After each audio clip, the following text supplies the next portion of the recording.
बड़ी खबर इस वक्त दिल्ली से आ रही है। सुप्रीम कोर्ट में एसआईआर पर सुनवाई इस वक्त भी जारी है और 10 याचिकाओं पर सुनवाई इस वक्त चलती हुई।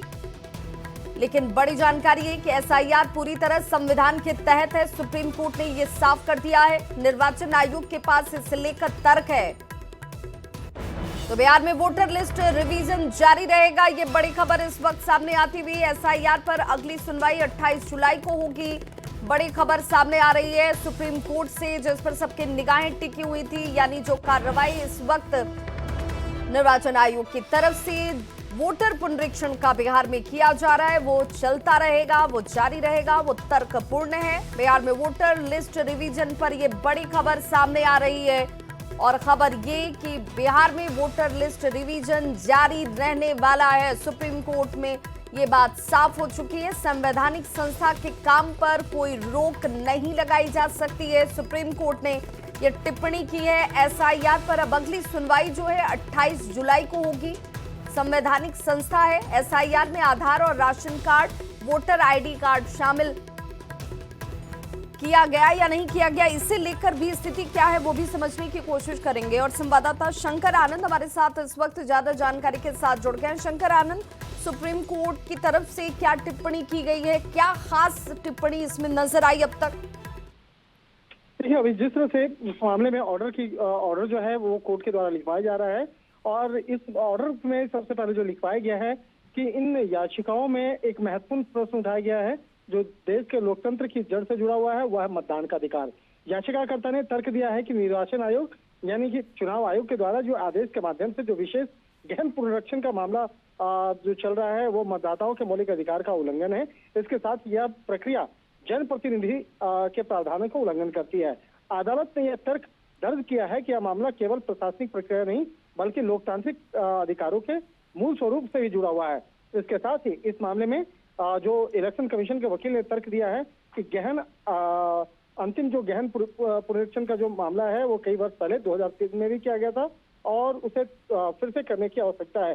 तो इस मामले को, इस पक्ष को भी जिस तरह से चुनाव आयोग के द्वारा ये रखा गया था कि जिस तरह से साल 2003 में उस वक्त में किया गया था, अभी भी उस तरह से करने की आवश्यकता है। तो इन तमाम मसलों को काफी विस्तार से जो आज कोर्ट के सामने रखा गया है, इसी बात को आज कोर्ट के द्वारा इस मामले में फाइनल आर्ग्यूमेंट जो है बकायदा उस पर किया गया और एक तरह से कहा जा सकता है कि इस मामले पे तमाम पॉइंट्स को रखा जा रहा है। बिल्कुल, आप हमारे साथ बने रहिए शंकर आनंद। और इस वक्त जेडीयू के मुख्य प्रवक्ता नीरज जी जुड़ चुके हैं। नीरज जी, बहुत स्वागत है आपका। और सुप्रीम कोर्ट ने जिस तरीके से कहा है कि भाई संवैधानिक संस्थाएं अगर कुछ काम करती हैं तो उस पर रोक लगाना ये तो संभव ही नहीं है। जो प्रक्रिया चल रही है वोटर पुनरीक्षण की वो जारी रहेगी, लेकिन जो आधार कार्ड को लिंक करने की बात है कि भाई आप इसको भी एक प्रमाण के तौर पर लीजिए, ये जरूर शामिल किया जाए। ये माननीय सर्वोच्च न्यायालय के विचारण पर कोई राजनीतिक टिप्पणी करने का हमको अधिकार नहीं है। मीडिया से प्राप्त जानकारी के अनुसार विशेष मतदाता पुनरीक्षण कार्य को जारी रखने की बात सुप्रीम कोर्ट ने कही है। तो ऐसी स्थिति में जो विपक्ष की पार्टियां हैं वो इस सवाल पर गई थी कि भाई जो चुनाव आयोग एक संवैधानिक संस्था है, उसने अधिकार का अतिक्रमण किया है, इसलिए आप विशेष मतदाता पुनरीक्षण रोक दीजिए। तो अगर माननीय सर्वोच्च न्यायालय ने कहा कि नहीं रुकेगा, अब उस संबंध में दिशा निर्देश 28 जुलाई को अगली तिथि है तो उस पर देगा। लेकिन महत्वपूर्ण सवाल है कि जिस ढंग से मतदाताओं को जागरूक करने के बदले, जैसे हमारी पार्टी ने पूरे बिहार में पंचायत और वार्ड में हम लोगों ने साइकिल यात्रा परसों किया, लेकिन इन लोगों ने कल बिहार बंद किया जो प्रदर्शन के रूप में था, बंदी तो हुआ नहीं। तो मतदाताओं को जागरूक करिए ना, महत्वपूर्ण दायित्व है। इस दायित्व का निर्वहन करने में असफल रहते हैं और समाज में दलित, अति पिछड़ा, अल्पसंख्यक का नामे लेना है, मौका मिलेगा तो जमीनें लिखवा लेना है उससे। तो ये लोग का यही चरित्र है और हम आम लोगों से अनुरोध करेंगे कि अपनी भूमिका में सक्रिय रहिए। आरजेडी प्रवक्ता मृत्युंजय जी भी हमारे साथ जुड़ गए। मृत्युंजय जी, आपका भी बहुत स्वागत।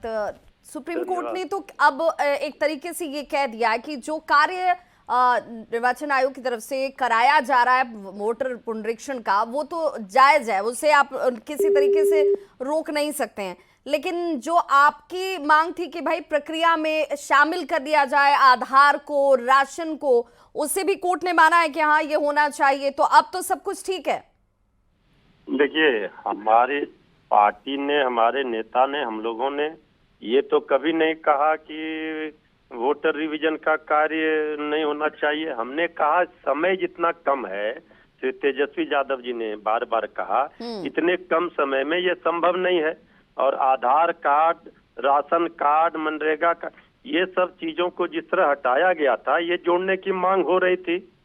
हमारा स्पष्ट मानना है कि जिस तरह से चुनाव आयोग जल्दबाजी में, हड़बड़ी में ये फॉर्म भरवाने का काम करवा रही, अब इसको लेकर के जो कागजात मांगे जा रहे थे, करीब बहुत ज्यादातर आबादी वालों के पास ये कागजात उपलब्ध नहीं थे। 90% लोग बिहार में आधार कार्ड रखते हैं, तो आधार कार्ड को जोड़ने से सहूलियत होती, ये बात हम लोग लगातार कह रहे थे।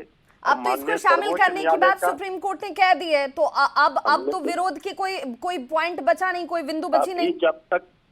जब तक माननीय सर्वोच्च न्यायालय का कोई अंतिम फैसला नहीं आ जाता, अभी तो उन्होंने तारीख दिया है 28 तारीख को, 28 तारीख तक इंतजार किया जाए। 28 तारीख को क्या फैसला आता है। आज भी हमारी जो मांगे थी, वो मांगे, हम गरीबों के वोट के अधिकार को कोई छीनने का प्रयास कर रहा है, कोई वोट, किसी को वोट से वंचित रखना चाह रहा है, तो ये नहीं हो सकता। ये गरीबों, दलितों, वंचितों, नौजवानों, किसानों, मजदूरों के वोट के अधिकार का सवाल है। ये किसी को अगर इससे वंचित रखा जाएगा तो इसकी लड़ाई सड़क से अदालत तक लड़ी जाएगी, वो लड़ी जा रही है। हम अपनी मांग तो रख ही सकते हैं। माननीय न्यायालय ने अभी अंतिम रूप से कोई फैसला नहीं सुनाया है। उन्होंने, जो हम देख रहे हैं मीडिया के माध्यम से, माननीय सर्वोच्च न्यायालय के न्यायाधीश ने भी कई सवाल चुनाव आयोग से किए हैं, जो सवाल श्री तेजस्वी जी भी उठा रहे थे। ये सवाल तो उठाया जा रहा था कि आखिर आपने क्यों आधार कार्ड को हटा दिया, मनरेगा के कार्ड को और राशन कार्ड को। ये सारी चीजों को लेकर जो आपत्ति थी, अगर वो आपत्ति का समाधान, उस पर विचार चुनाव आयोग वही मैं कह रही हूँ मृत्युंजय जी, अगर इसमें आधार को शामिल कर लिया जाता है, वोटर आईडी कार्ड को शामिल कर लिया जाता है, राशन कार्ड को शामिल कर लिया जाता है, तब तो सब ठीक है।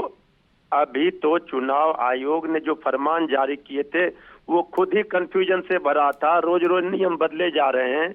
और दूसरा है, इतना जटिल प्रक्रिया को सरल किया जाए, ये बात तो श्री तेजस्वी जी कह रहे थे। तो अब देखा जाए आगे क्या चुनाव आयोग करती है, फिर क्या गाइडलाइन देती है, क्या माननीय सर्वोच्च न्यायालय में 28 तारीख को होता है, इसका इंतजार किया जाए। इसके बाद ही इस पर कोई प्रतिक्रिया उचित होगा। लेकिन संवैधानिक संस्थानों पर सवाल न उठाया जाए, उनकी कार्यशैली पर सवाल न उठाया जाए, ये भी तो सुप्रीम कोर्ट ने टिप्पणी की। उन्होंने कहा कि भाई ये तो उनका अधिकार है। ऐसा है कि संवैधानिक संस्थाओं की जो जिम्मेवारी